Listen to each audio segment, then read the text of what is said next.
And we are back with Dr. Lawrence Schovanec, president of Texas Tech University, in our studio this morning. Good morning, Dr. Schovanec. Good morning, Dave. Good morning, Matt. Good morning. Always glad to have you here. Thank you. What's on the top of your mind today as it relates to Texas Tech University? Well, I hope we have a good run in the tournament. I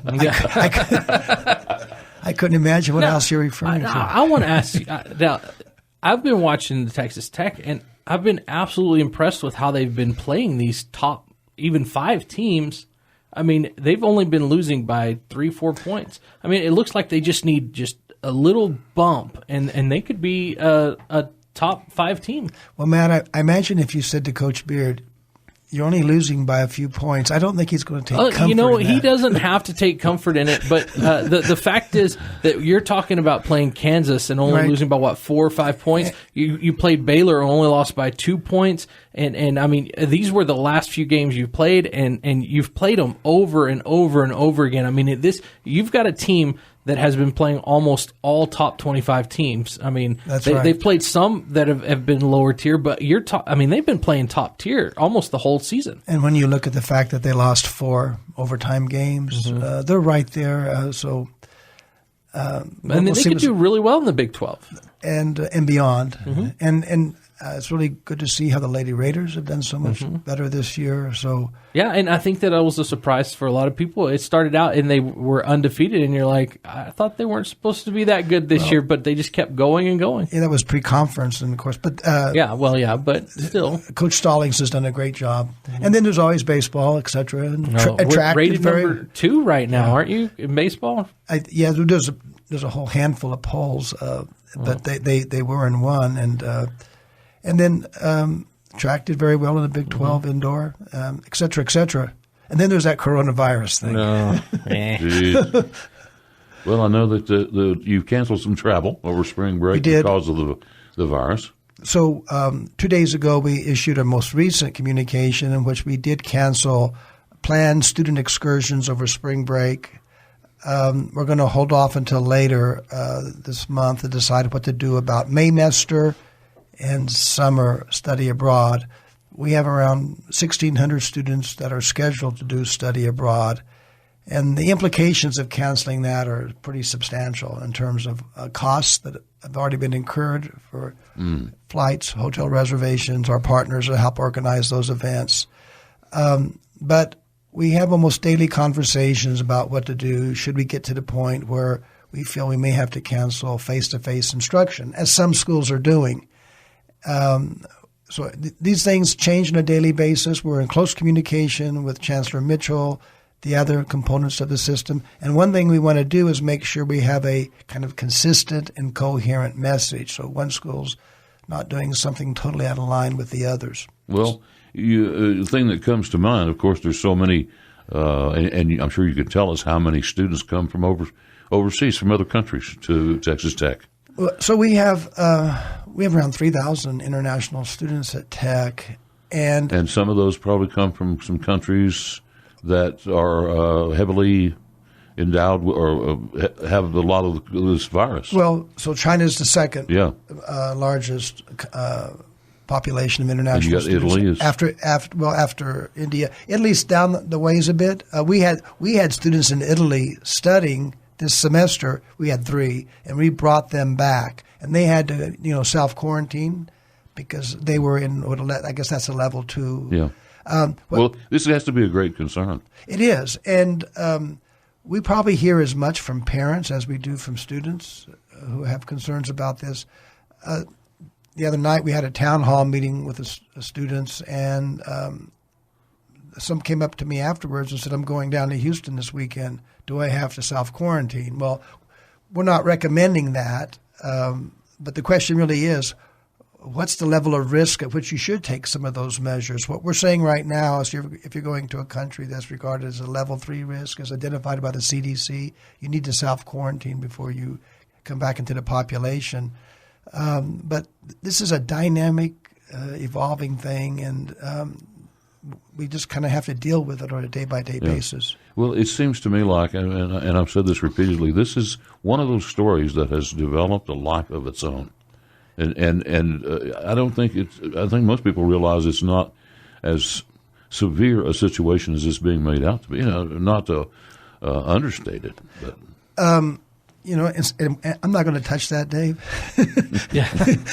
Because you do wonder sometimes, in a moment of frankness, you'll ask, well, just what are the real implications and so on and so forth. And beyond the mortality rate, I think what you have to think about is what it means to our health infrastructure. Can they handle the ability to deal with all the cases that may show up that need to go into ICU, so you have to be very cautious about wondering really what's the real impact. But people are concerned, and we're going to take every possible precaution to make sure we never put students, faculty, or staff at risk. Yeah, and I think you hit it right on squarely on the head. I think that's what officials are so concerned about, is it will overwhelm the system. I know a year ago, I had this eye thing going on, and I went in March of last 12 months ago.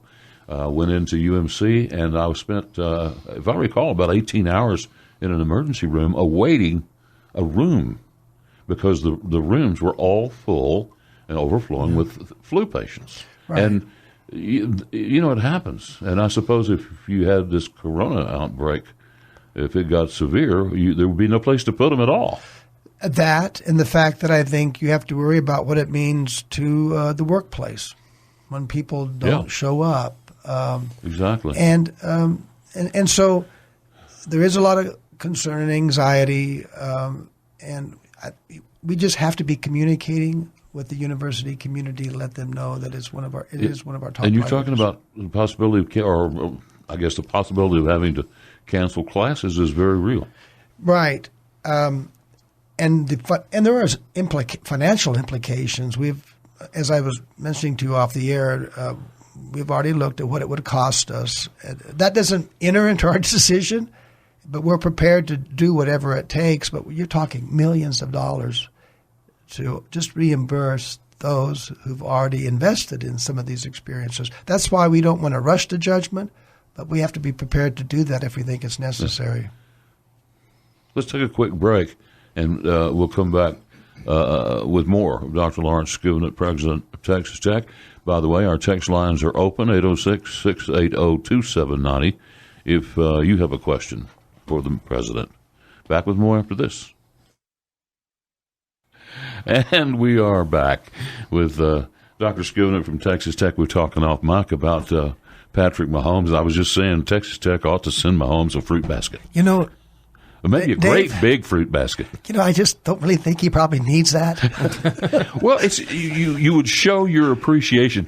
He has. Oh God! I mean, how much good has he done? How much positive publicity has he shed the light on Texas Tech? So we did a special marketing and branding campaign in conjunction with the Super Bowl, and that office kept track of all of the contacts, the hits, the way that showed up in the media. The numbers were enormous. And we also looked at the number of applications that were submitted, confirmations for enrollment, compare that 2-week period with a year ago. And the numbers were way up. It's amazing how something like that affects the visibility. Well, he's such a great guy. Everybody likes him. There's no negatives that I've heard about the guy. That's right. We were having a dinner last night with some people, and they were talking about Patrick Mahomes. My wife had him in class. He is a very good student. It's not surprising. He's a very bright young man. Yeah. And I'm probably violating some FERPA law by even saying this, but she had him in the class. It's not surprising he's as successful as he is. It was calculus, too. Yeah. Well, he's something. He may be the best that ever was in that position. Well, I mean, it's incredible the numbers he's posted. Yeah. Anyway. Dave, if I could say, when you talk about Patrick Mahomes, somebody I was thinking about during this is when you think about people from Tech, E.J. Holub was also a great player and a great representative of the university, and it's kind of interesting that he just passed away and you have somebody else there taking his place. Yeah. Let's see. You guys had a board meeting up in Amarillo here. We did. 2 weeks ago we met there. The board wanted to do that give us an opportunity to have a couple of events with the community, one for athletics and one with the general community to thank them for the support of the vet school. Construction is proceeding on that.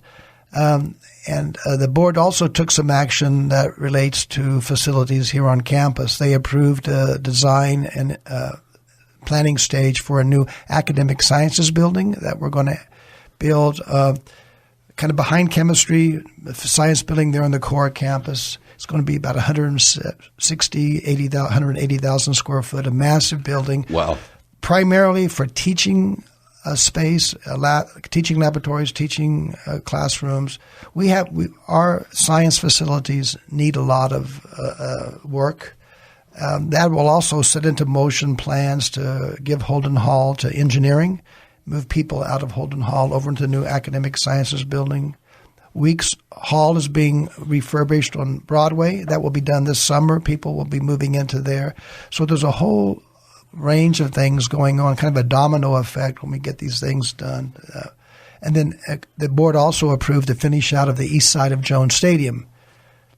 They'll take the offices out of where Kirby is now, and then that will allow kind of also another sequence of events that relate to the football training facility in the south end zone. Those are two big projects that he has on the books. So there's a lot going on there. So can you talk about you had also brought up a nonprofit organization that was looking at, can you talk about that right now?